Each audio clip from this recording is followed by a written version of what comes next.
जीवन में 3 मंत्र हमेशा याद रखो।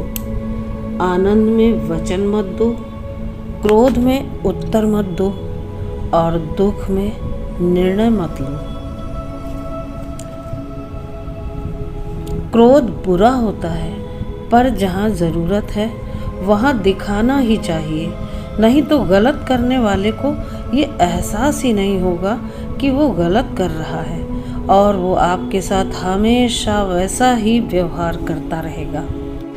पितामह भीष्म के जीवन का एक ही पाप था कि उन्होंने समय पर क्रोध नहीं किया, और जटायु के जीवन का एक ही पुण्य था कि उसने समय पर क्रोध किया। परिणाम स्वरूप एक को बाणों की सैया मिली और एक को प्रभु श्री राम की गोद। अतः क्रोध भी तब पुण्य बन जाता है जब वह धर्म और मर्यादा के लिए किया जाए, और सहनशीलता भी तब पाप बन जाती है जब वह धर्म और मर्यादा को बचा न सके। एक राजा को जब पता चला कि मेरे राज्य में एक ऐसा व्यक्ति है जिसका सुबह सुबह मुख देखने से दिन भर भोजन नहीं मिलता है, सच्चाई जानने के लिए राजा ने उस व्यक्ति को अपने महल में सुलाया। दूसरे दिन राजा की व्यस्तता ऐसी बढ़ी कि राजा शाम तक भोजन नहीं कर सका। इस बात से क्रुद्ध होकर राजा ने उसे तत्काल फांसी का दंड देने का ऐलान कर दिया। आखिरी इच्छा के अंतर्गत उस व्यक्ति ने कहा, राजन, मेरा मुंह देखने से आपको शाम तक भोजन नहीं मिला, किंतु आपका मुंह देखने से मुझे मौत मिलने वाली है।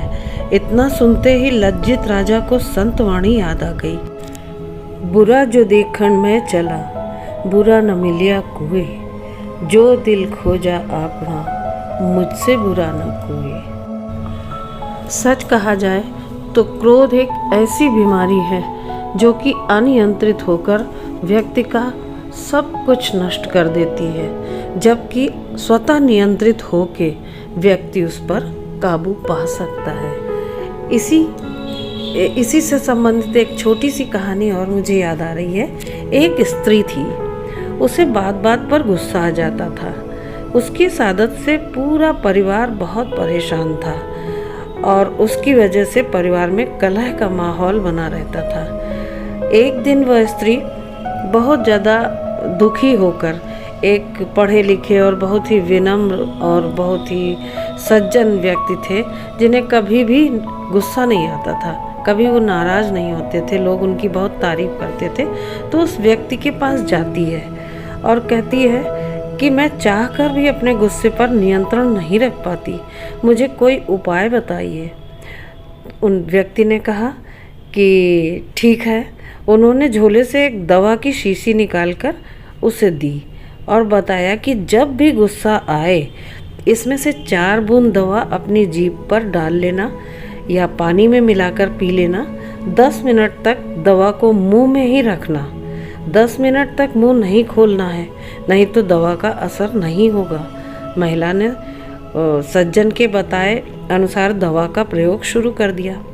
7 दिन में ही उसकी गुस्सा करने की आदत काफ़ी कम हो गई और इस प्रकार 10-15 दिन दवा करने के बाद वह स्त्री प्रसन्न रहने लगी, उसको गुस्सा कम आने लगा।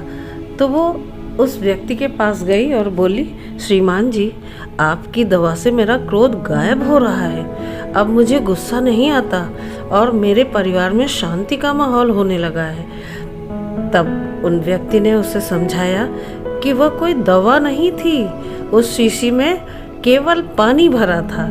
गुस्से का इलाज केवल चुप रहकर ही किया जा सकता है, इसलिए मैंने तुमसे मुंह बंद रखने को कहा था, क्योंकि गुस्से में व्यक्ति उल्टा सीधा बोलता है जिससे विवाद बढ़ता है। इसलिए क्रोध का इलाज केवल मौन है। यह सुनकर वह स्त्री लज्जित हुई और उसको पता चल गया कि वो जो क्रोध करती है उसका इलाज क्या है।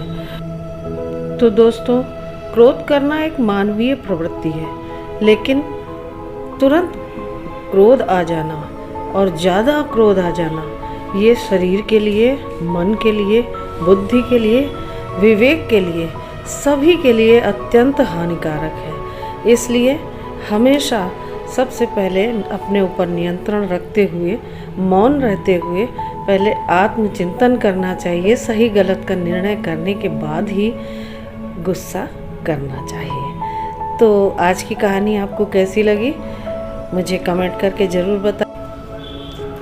फिर मिलते हैं अगले वीडियो में एक नई कहानी के साथ। तब तक के लिए अपना ख्याल रखिएगा। आप सभी को नमस्कार।